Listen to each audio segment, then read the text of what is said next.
Voilà, monsieur, bonjour et bienvenue à cette nouvelle édition de Midi au Caire. On commence tout de suite avec l'actualité et le président Abdel Fattah el-Sisi qui a affirmé hier que la voie vers la réalisation du développement durable en Afrique commence par l'ancrage de la stabilité et l'optimisation de l'infrastructure globale, ce qui contribue efficacement à l'interconnexion entre les différents pays africains.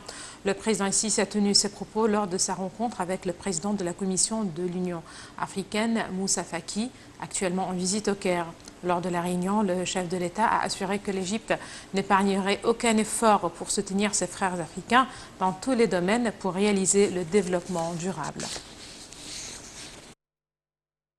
Le président Abdel Fattah el-Sisi a accueilli hier le président de la Commission de l'Union africaine, Moussa Faki, en présence du ministre des Affaires étrangères, Sameh Choukri.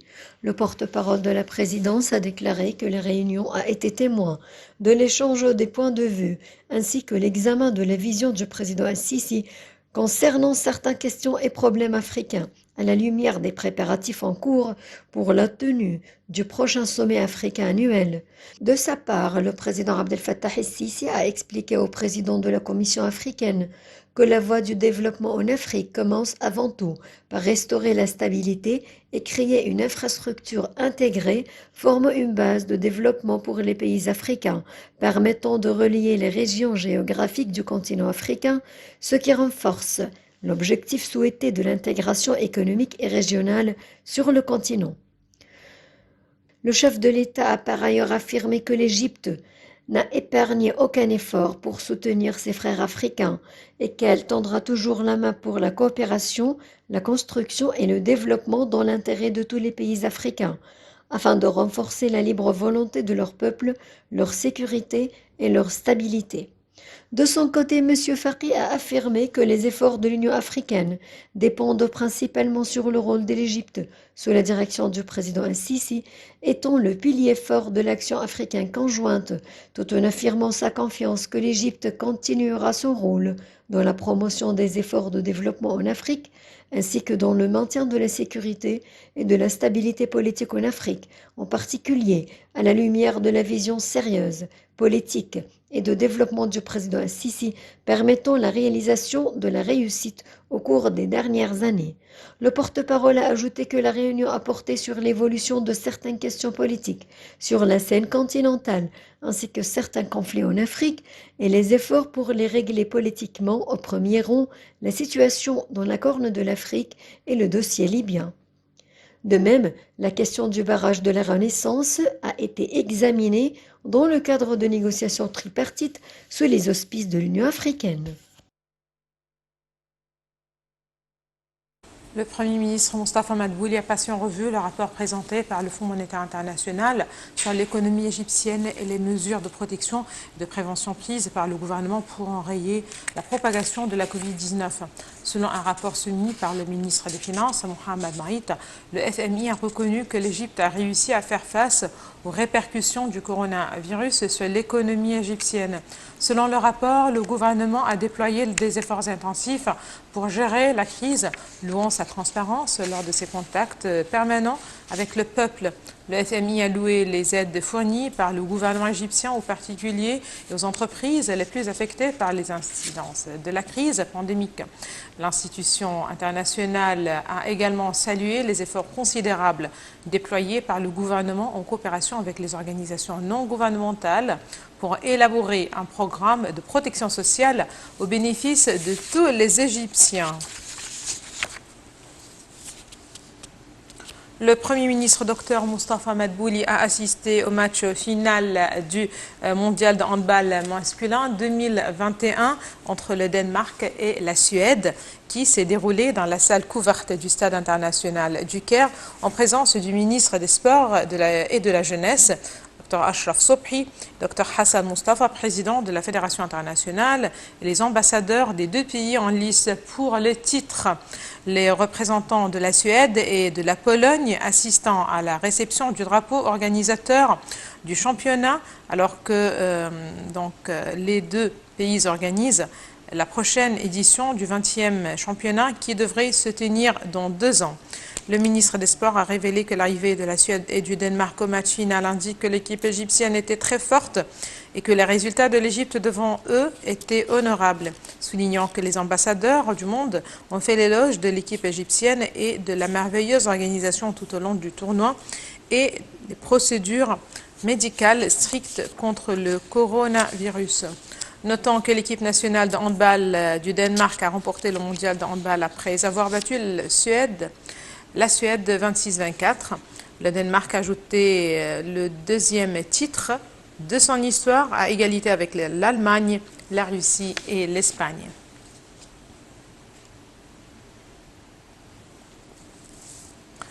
Et à présent, nous avons avec nous en ligne, en direct, M. Hazem El-Eskandarani, expert sport. Bonjour, M. Hazem El-Eskandarani. Bonjour.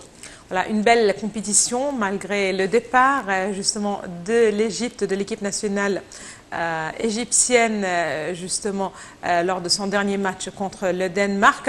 Mais justement, avant de parler de la performance des équipes, j'aimerais savoir quel regard vous portez sur la tenue de l'organisation, en fait, la tenue et l'organisation de ce championnat au regard de la crise sanitaire, mais aussi avec 0 cas d'infection par le Covid-19. Bien sûr, quand on regarde l'organisation, on voit qu'il y avait plusieurs challenges, plusieurs défis. Et surtout, on parle effectivement de l'organisation pour la première fois de la Coupe du Monde de handball avec 32 équipes. Et la challenge aussi pour garder tout ce qui est sanitaire, toute la santé de tous les joueurs, les participants et tout, même les responsables de toutes ces équipes, ça c'était une challenge, un défi très important. Donc le fait que l'Égypte a réussi à arriver jusqu'au bout du championnat, sans même un cas de maladie de Covid-19, ça c'est un succès extraordinaire, une réussite, mais vraiment qui vibre le monde entier. Donc là, on voit qu'au niveau de l'organisation, tout était parfait. D'ailleurs, on voit un peu, par exemple, le sélectionneur de l'équipe nationale allemande, il a dit que ce qu'on a vu de l'organisation de ce championnat, de cette Coupe du Monde, était au-dessus de tout ce qu'on attendait. La qualité de travail, de service, d'organisation, tout était parfait. On n'a rien demandé qui n'était pas là au moment qu'on a voulu. Donc là, vraiment une réussite extraordinaire qui a attiré l'attention du monde entier. Et malgré tous les défis, les problèmes, tout ça, c'était vraiment très bien traité. Et là, on peut dire qu'on a atteint la perfection par rapport à tout ce qui était attendu justement lors de ce championnat du monde entier. Très bien. Aujourd'hui, justement, alors que la presse au Danemark, par exemple, a rendu hommage à la performance de l'équipe égyptienne, justement, et tout le monde répète justement ces jours-ci que voilà, c'est le Danemark qui a battu l'équipe égyptienne, qui a remporté cette édition du championnat. Déjà, le Danemark est le tenant du titre justement de ce championnat. C'est-à-dire, qu'est-ce qui est pour l'avenir en fait? J'aimerais pas parler de ce qui s'est passé, mais pour l'avenir, tout ce qui a rapport avec la performance de l'équipe égyptienne. Il y a vraiment des points très importants qui illuminent justement ce qu'on a devant nous.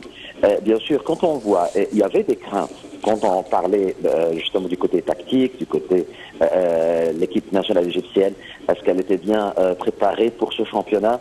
Bien sûr, il y avait des craintes. Est-ce qu'on va être capable de créer une équipe qui joue d'une façon harmonieuse? Nos joueurs, comme vous le savez, ils jouent dans des différentes ligues, des différents championnats. Ils n'ont pas eu le temps justement de jouer assez de matchs amicaux comme préparation pour la Coupe du Monde. Donc il y avait ces craintes. Et finalement, on voit que notre équipe a très très bien travaillé sous forme de vraiment l'esprit d'équipe gagner et dominer justement sur la performance. Même quand on regarde un peu au niveau des fautes qui étaient commises justement par nos joueurs, c'était des fautes individuelles. Par exemple, l'erreur de Ibrahim El Masri, quand il a fait l'erreur face au Danemark lors du dernier match, C'était une erreur individuelle, justement, qui a causé ce problème. Mais finalement, on voit l'esprit d'équipe était très présent. Les joueurs, ils ont joué d'une façon vraiment très harmonieuse, on dirait qu'ils jouent depuis très longtemps ensemble. Le fait qu'on a quelqu'un de vraiment un grand expert, je parle d'Ahmed Al-Ahmad, qui a justement une différence d'âge avec le plus jeune de nos joueurs de l'équipe qui ne dépasse pas les 20 ans. Donc on voit que ça, c'était vraiment l'amalgame, une équipe unie, formée de plusieurs joueurs, parfois qui n'ont pas eu vraiment assez le temps de jouer ensemble, mais finalement, on les voyait comme une équipe, vraiment très soudée.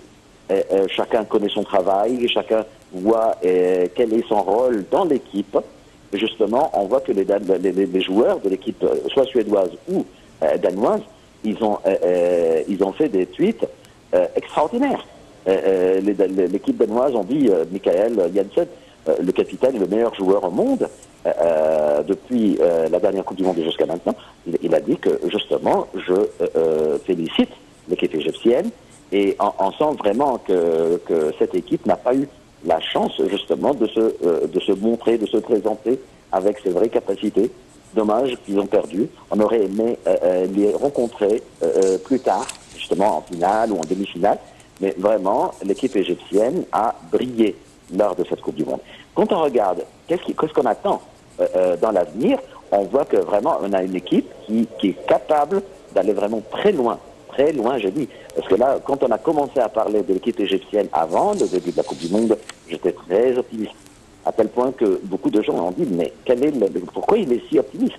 Justement, parce que j'ai vu tout ça. Malgré la durée courte de la préparation de l'équipe égyptienne, on n'a joué qu'un seul match amical comme préparation pour la Coupe du Monde. On a profité de l'arrivée assez tôt de l'équipe japonaise. Et l'équipe japonaise est entre les équipes moyennes. C'est pas une équipe très forte, ni une équipe très faible. Donc ça ne donne pas vraiment des paramètres pour évaluer.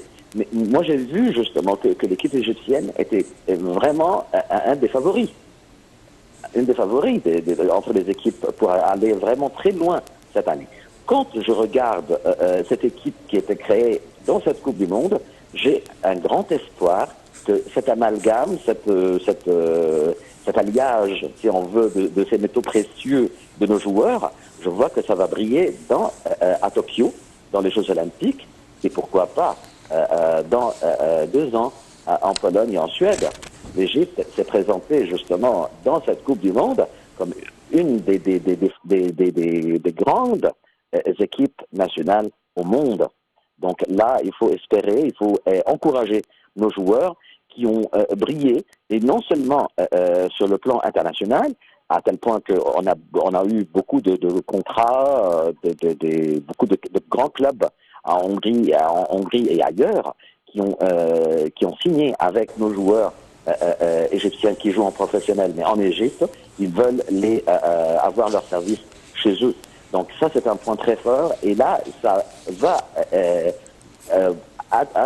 prendre l'attention des jeunes pour agrandir la base de pratiquants de ce sport en Égypte, et ça va aider à pousser encore le handball encore plus en Égypte et à augmenter la popularité de ce sport important, et ce qui va se refléter sur le résultat automatiquement de l'équipe égyptienne dans les prochains championnats.